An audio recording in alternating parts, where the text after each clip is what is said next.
Character. Marcus Vale pressed his palm against the cool viewport of the transport shuttle, watching the jade-green world of Ketha grow larger beneath him. The planet's 3 silver moons hung like jewels against the stars. Void, their gravitational dance creating the unique tidal forces that powered the Valator civilization below. After 18 months of preparation, he was finally here, not just as Earth's foremost xenobiologist, but as its most unlikely bridegroom. The mission briefing had been straightforward. Establish a formal alliance with the Valator through a ceremonial marriage bond, securing access to their revolutionary bioneural technology that could revolutionize human medicine. The price seemed reasonably a symbolic union with their High Counselor, being called Nira. What the briefings hadn't mentioned was how little they actually knew about Valator physiology or social structure. Approaching the sanctuary spire, announced the shuttle's AI in its crisp, efficient tone. Atmospheric composition is optimal for human life support. Through the viewport, Marcus could see their destination, a towering crystalline structure that seemed to grow organically from the planet's surface, its translucent walls pulsing with soft bioluminescent patterns.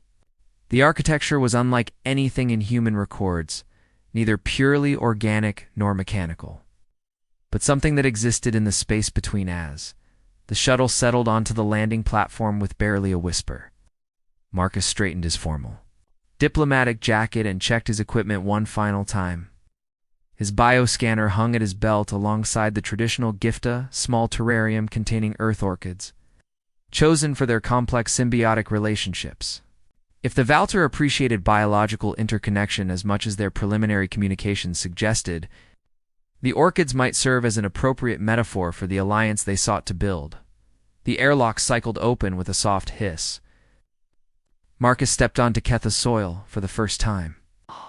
The air was warm and carried an unusual scent, something like ozone mixed with flowering jasmine.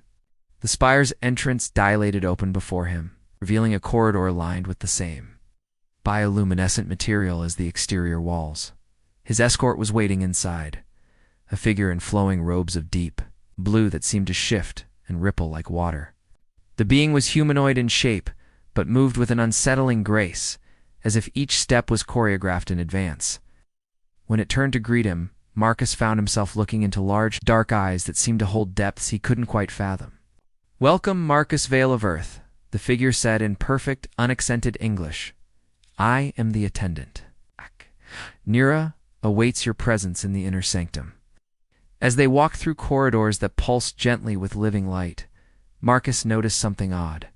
There were others in the hallways, robed figures who moved in perfect synchronization, their heads turning to watch him pass with identical expressions of calm curiosity. Not similar expressions, but truly identical, down to the slight tilt of the head and the exact timing of their blinks. "Your people seem very coordinated," Marcus observed, his scientific mind already cataloging the anomaly. "We value harmony above all things," the attendant replied, though something in its tone suggested a deeper meaning that Marcus wasn't quite grasping. They reached a vast circular chamber where 4 figures waited in perfect diamond formation. Each wore robes of the same deep blue, their faces hidden beneath shimmering veils that seemed to be woven from light itself. The one at the center stepped forward as Marcus approached. "I am Nira," she said, and her voice was like music, melodic, complex, somehow familiar, even though he'd never heard it before. "We have long anticipated this moment of convergence." Marcus bowed formally and presented the terrarium, a gift from Earth, representing the beauty of symbiotic relationships. When Nira reached out to accept the gift, her fingers briefly brushed against his. In that instant, Marcus felt something impossible, a sensation like standing in an echo chamber where his own thoughts bounced back at him, but changed, multiplied, harmonized into something larger than himself. The feeling lasted only a heartbeat, before Nira pulled her hand away, but Marcus was left staring at her veiled face with the sudden, unsettling certainty that nothing about this mission was what it seemed.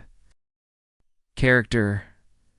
Nira felt the human's confusion ripple through the brief contact like stones thrown into still water. Through 4 pairs of eyes, she watched Marcus's veil struggle to process what his singular consciousness couldn't quite comprehend. The moment had been inevitable. No amount of careful presentation could hide their nature forever, especially from someone trained in biological observation. She had hoped for more time. Ceremony will begin at the convergence of the three moons, Nira said through her primary form, while her other three aspects maintained their positions in the sacred diamond. But first you must understand what you are truly agreeing to bond with.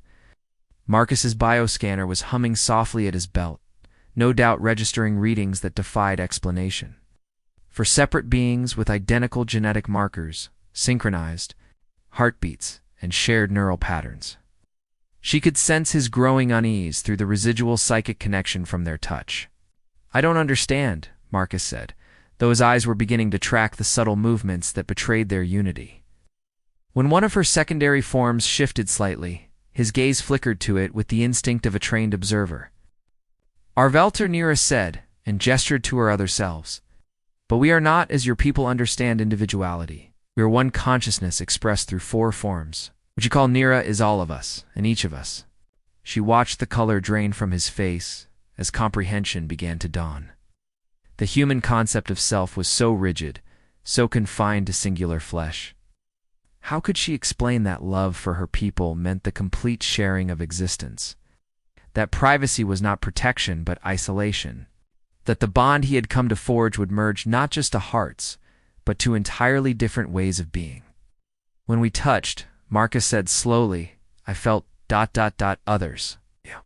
You felt us, Nira, confirmed through her secondary form, the one most attuned to emotional resonance.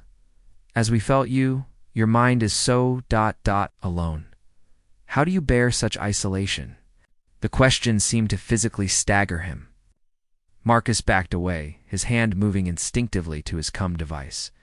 She felt his flight response triggering, the ancient human instinct to flee from what cannot be understood or controlled. Is this changes everything, he whispered. The treaty, the alliance.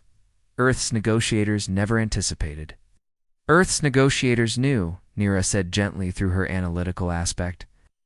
At some level, they understood that our technology could not come from a fragmented consciousness. Your bioneural healing systems require the kind of integration that only a collective mind can achieve. They sent you because they hoped you could bridge our worlds.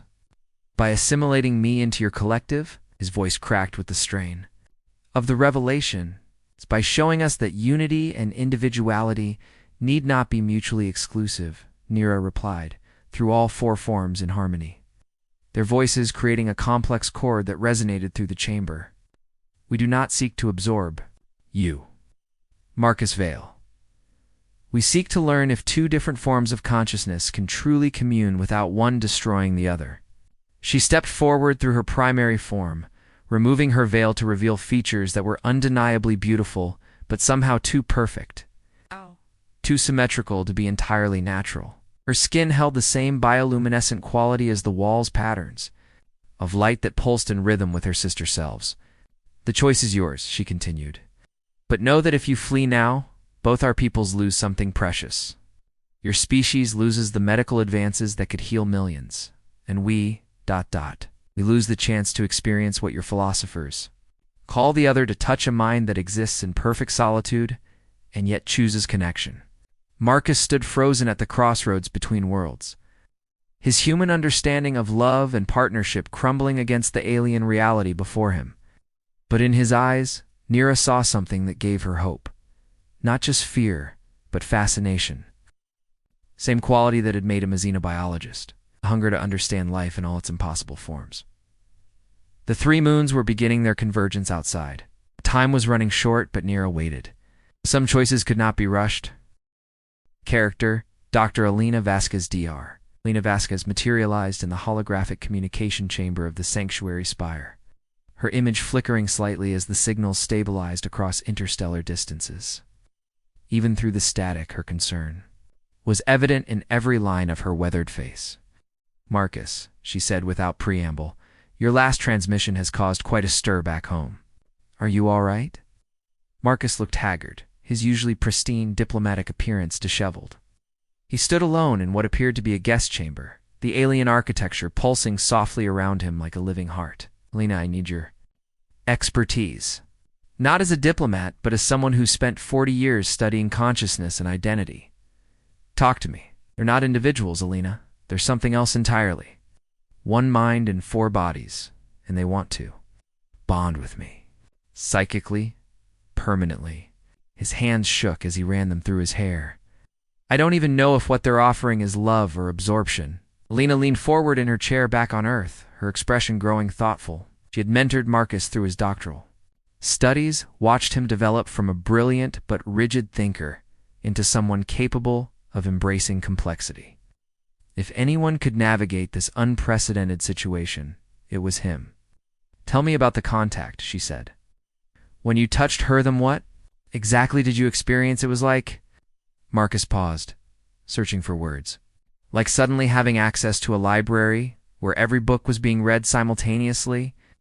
I could feel different streams of thought, different perspectives on the same moment. One was analyzing my biometrics. Another was processing the cultural implications of my gift. A third was evaluating potential threat levels. And the fourth, ... double quotes. He stopped. What about the fourth? The fourth was afraid I would reject them. It was so human, Elena, so vulnerably, recognizably human.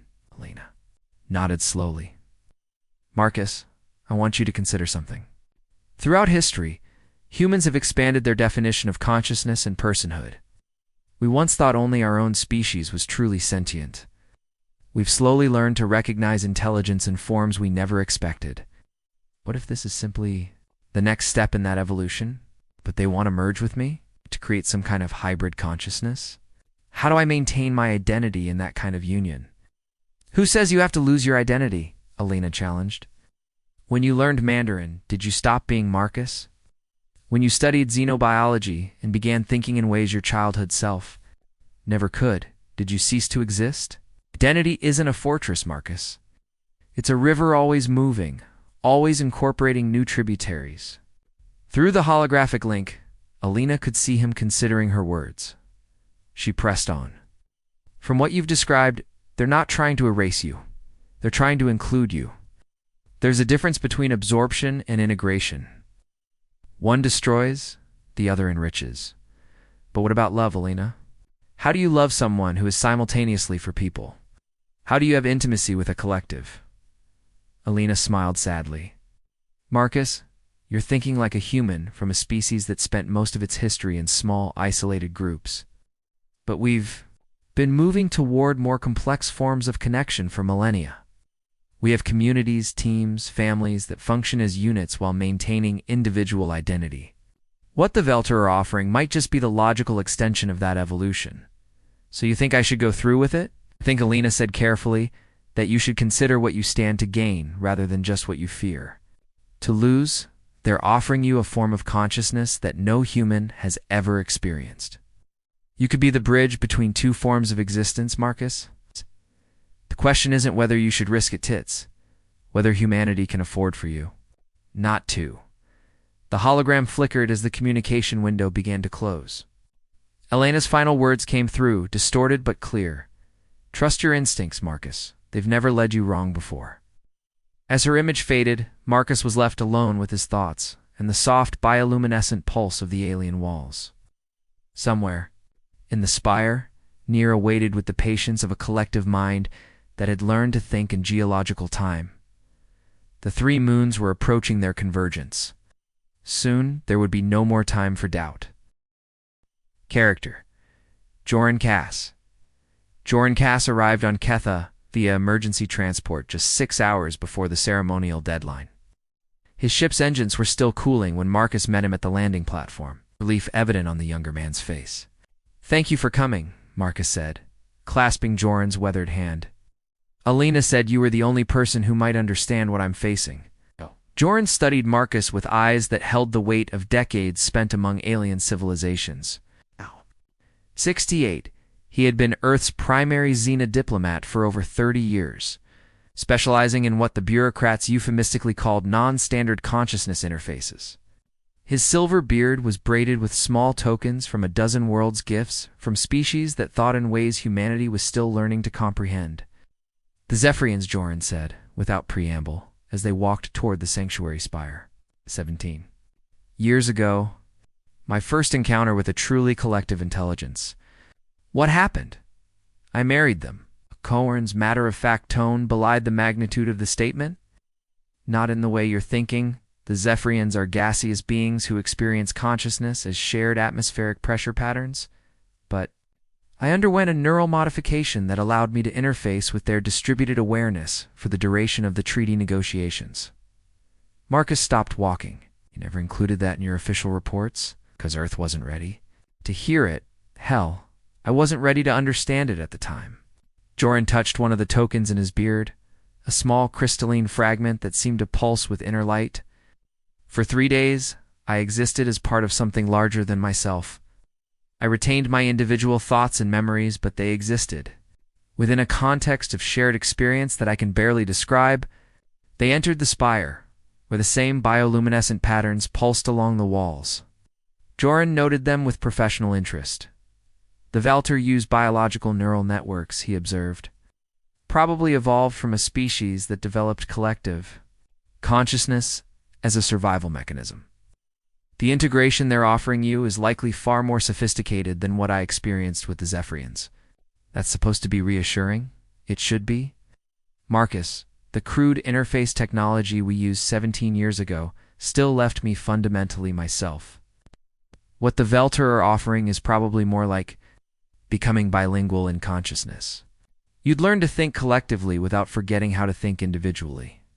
They reached the preparation chamber, where Marcus had been given time to make his final decision. Through the transparent walls, they could see the 3 moons beginning their alignment. Casting complex shadows throughout the spire. What was it like, Marcus asked quietly? Being part of a collective consciousness? Joran sat down heavily, his expression growing distant. Imagine never being lonely again. Not just having companions, but knowing with absolute certainty that you are understood completely and accepted unconditionally. Every thought, every fear, every hope shared and embraced. He paused. It was the most beautiful and terrifying experience of my life. Why terrifying?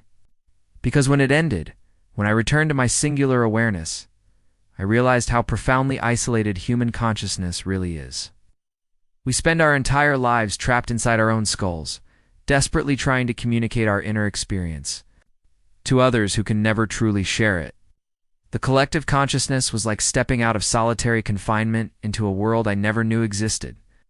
Marcus absorbed this in silence.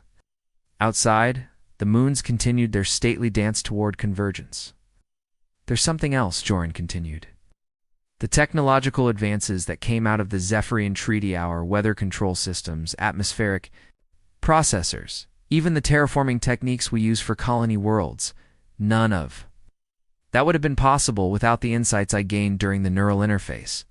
The collective perspective allowed me to understand environmental systems in ways that purely individual thinking never could. So you think the medical advances the Valtar are offering would be worth the risk? Marcus Joran said, turning to face him directly. I think the question isn't whether the advances are worth the risk. I think the question is whether you're brave enough to evolve into something more than human while remaining fundamentally yourself. A soft chime sounded through the chamber. The attendant appeared at the doorway, its robes rippling like liquid starlight. The convergence begins, it announced. If Marcus Vale chooses to proceed, the ceremony must commence now. Joran placed a hand on Marcus's shoulder. Whatever you choose, you'll have humanity's support. But remember, sometimes the greatest discoveries require us to become something we never imagined we could be. As the 3 moons reached perfect alignment overhead, Marcus Vale stood at the threshold between worlds, carrying the hopes of 2 species toward an uncertain but extraordinary future. Character, Ambassador Thane. Ambassador Thane watched through the observation deck's crystalline windows as the sanctuary spire pulsed with intensifying bioluminescent patterns. The 3 moons of Ketha hung in perfect alignment above, their combined gravitational forces creating tidal resonances that the Valter had learned to channel into their most sacred ceremonies. Remarkable, breathed Dr. Reeves, the mission xenobiologist. As her instruments registered energy readings unlike anything In Earth's scientific databases, the neural feedback patterns are off the charts. Whatever's happening in there, it's creating quantum entanglement effects on a macro scale. Thane nodded grimly. As Earth's senior diplomatic representative, he carried the weight of a decision that would reshape humanity's understanding of consciousness itself. Below them, Marcus Vale was either pioneering the next evolution of human experience or sacrificing himself for a treaty that might doom both species to incompatible ways of being. "Sir," came the crisp voice of Communications Officer Park. "We're receiving a transmission from the inner sanctum. It's unusual. Define unusual, officer." The signal appears to be coming from multiple sources simultaneously, but it's perfectly synchronized. It's as if several people are speaking in absolute unison. But the harmonic complexity suggests they're actually one voice expressed through multiple channels. Thane felt a chill of anticipation. Put it through. The speaker crackled to life, and a voice that was both familiar and transformed filled the observation deck. It was Marcus, but his words carried an undertone of otherworldly harmony that made the hair on Thane's arm stand up. "Ambassador Thane," the voice said. "This is Marcus Vale reporting successful neural integration with the Vailter Collective. Consciousness designated as Nira. I remain cognitively intact and individually self-aware, while simultaneously experiencing expanded awareness through 4 distinct but unified perspectives." Dr. Reeves grabbed Thane's arm. "Sir, the bioreadings I'm getting suggest that his brain activity has increased by approximately 300%, but his individual neural patterns are still distinct and recognizable. He's somehow maintaining personal identity while accessing collective processing power." Marcus Thane said carefully, "Are you still, you?" There was a pause, and when the voice returned, it carried a note of what could only be described as wonder. "I am more myself than I have ever been, Ambassador. The collective doesn't diminish individual thought, amplifies it. I can perceive biological systems through Nira's analytical matrix while maintaining my own scientific methodology. The synthesis is extraordinary." "What about the medical technologies?" Thane asked. "Can you access their bioneural healing systems?" "I can perceive the principles behind them," Marcus replied, his voice now carrying subtle harmonics that suggested multiple consciousness streams processing information simultaneously. "The Vailter approach to healing focuses on consciousness-guided cellular regeneration. By understanding the connection between mental states and physical health at a quantum level, they can literally think damaged tissue back to optimal function." Dr. Reeves was frantically recording readings. "Ambassador, if this is real, we're looking at medical advances that could eliminate most genetic disorders, reverse aging, even repair neurological damage that we currently consider irreversible." "There's more," Marcus continued. "The collective consciousness allows for collaborative problem-solving on a scale that individual minds cannot achieve. Complex issues that would require entire teams of specialists working for months can be resolved in hours through distributed cognitive processing. The implications for scientific research, for space exploration, for any challenge requiring multiple perspectives are limitless." Thane felt the weight of history settling on his shoulders. "Marcus, what about the emotional aspect, the personal cost?" The pause was longer this time, and when Marcus spoke again, his voice held a note of profound peace. "Ambassador, I have touched a form of love that exists beyond individual attachment. It's not possessive or exclusivized, the love of complete understanding, total acceptance, absolute connection. I don't love Nira as one person loves another. I love her as consciousness loves consciousness, as existence celebrates its own expansion." "And she loves you the same way?" "We love each other the same way," Marcus corrected gently. "The distinction between her and them, between I and we, becomes fluid when consciousness learns to flow freely. I am still Marcus Vale, xenobiologist and diplomat of Earth, but I am also part of something larger now, something that encompasses but does not consume individual identity." Through the observation windows, Thane could see figures emerging from the sanctuary spire. 4 robed forms moved in perfect synchronization, while a 5th walked beside them, Marcus, somehow managing to maintain his individual gait while harmonizing. With their collective rhythm, Sir Officer Park reported, we're receiving data uploads from the Valtor consciousness. Medical schematics, biological engineering protocols, consciousness interface technologies, technologist of information that would advance human science by centuries. Ambassador Thane took a deep breath. The treaty negotiations had succeeded beyond their wildest projections. But more than that, they had opened a door to an entirely new way of being human, one that preserved individuality while embracing connection. On a scale previously unimaginable, "Marcus," he said finally, "welcome to the future of human consciousness. Earth is going to be very interested in what you've learned." As the aligned moons began their slow separation, marking the end of the ceremony and the beginning of a new era for both species. The hybrid consciousness that was Marcus Anera looked up at the stars and saw infinite possibilities stretching. Across the galaxy, the age of collective human consciousness had begun.